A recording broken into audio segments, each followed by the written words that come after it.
morning, class. Good morning, Ma'am Nina. It's nice to see you today. Please be seated.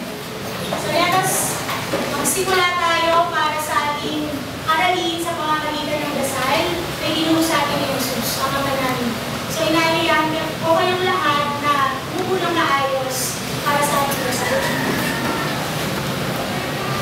So sa ngalan ng Ama, ng Anak, ng Espiritu Santo, maaari natin sabayan ang pag-awit.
Napakarami pa rin Pilipino kapag kakatiwalaan.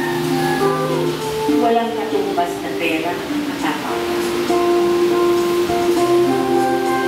Ang pagiging guro ay modelo ng kapakapan. Ginawa ang tama kahit walang nakakapitan. Bakit ko naman kukunin hindi naman takong pera? Kahit hindi kinikilala, nabubuhay ng malaman. Natutulog sa kapwa, dapat naman. Inspirasyon kayo ng champion. Tatapusin. So sana nakita niyo yung mga ilang tao na kapwa natin Pilipino na nagpakita ng isang magandang ugali. So ito yung susunod na video natin. Napakarami pa rin Pilipino kapag kakatiwalaan.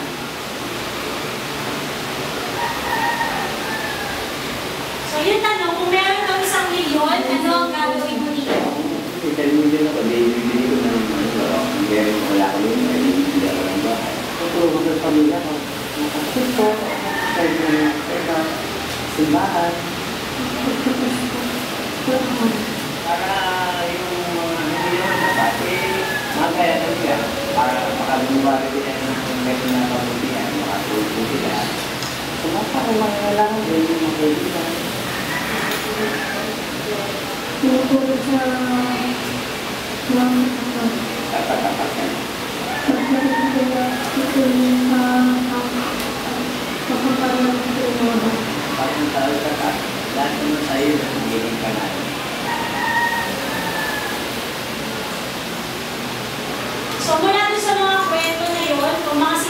nila, na napanood nyo dito sa video to, meron tayong isang particular na tao na papanoorin nyo kung paano niya binakita yung kanyang pagiging matapat.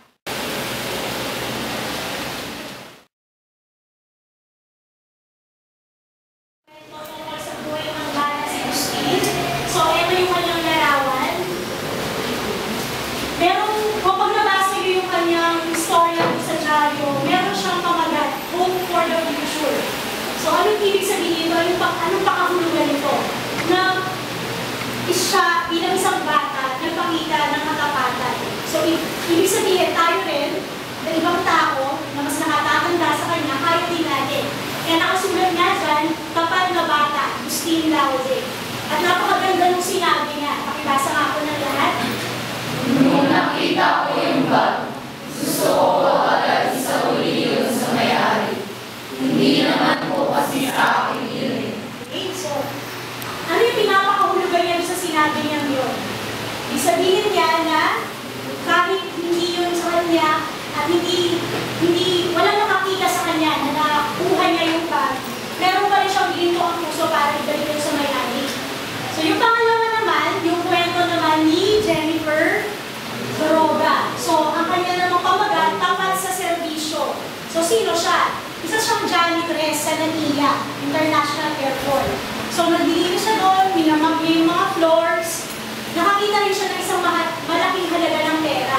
Pagkakita niya noon, dahil hindi niya yun kinuha. Kahit nung araw na mismo na yun, nangangailangan siya ng pera.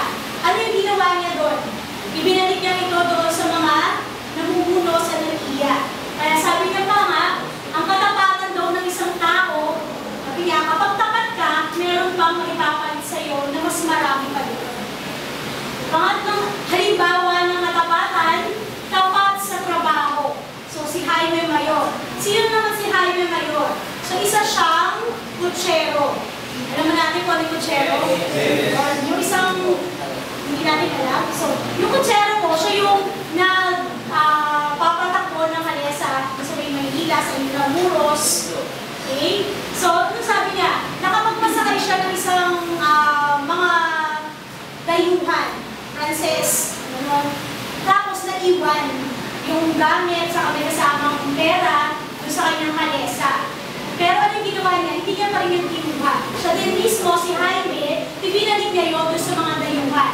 Bakit? Kasi para sa kanya, para babalik sa atin yung mga ganong tao, pinutukoy niya yung mga dayuhan, sana maging tapat tayo sa kanila. Para kapag ikinuwento niya tayo sa ibang bansa, tayong mga Pilipino ay may magandang kalooban. Okay?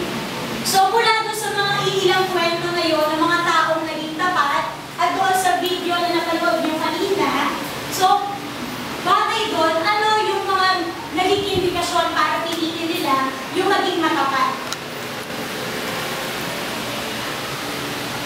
O kaya ibig sabihin na, kung kayo yung nandoon sa ganung sitwasyon, pipiliin nyo rin ba na maging tapat? Ano yung mga indikasyon? Pag sinabi natin indikasyon, ano yung nagkulang sa kanila para maging matapat na tao? So, si Agustin, tapat na bata. Si Jaime, tapat sa kanyang trabaho. Si Jennifer, tapat sa kanyang servisyo. Sa kanyang trabaho.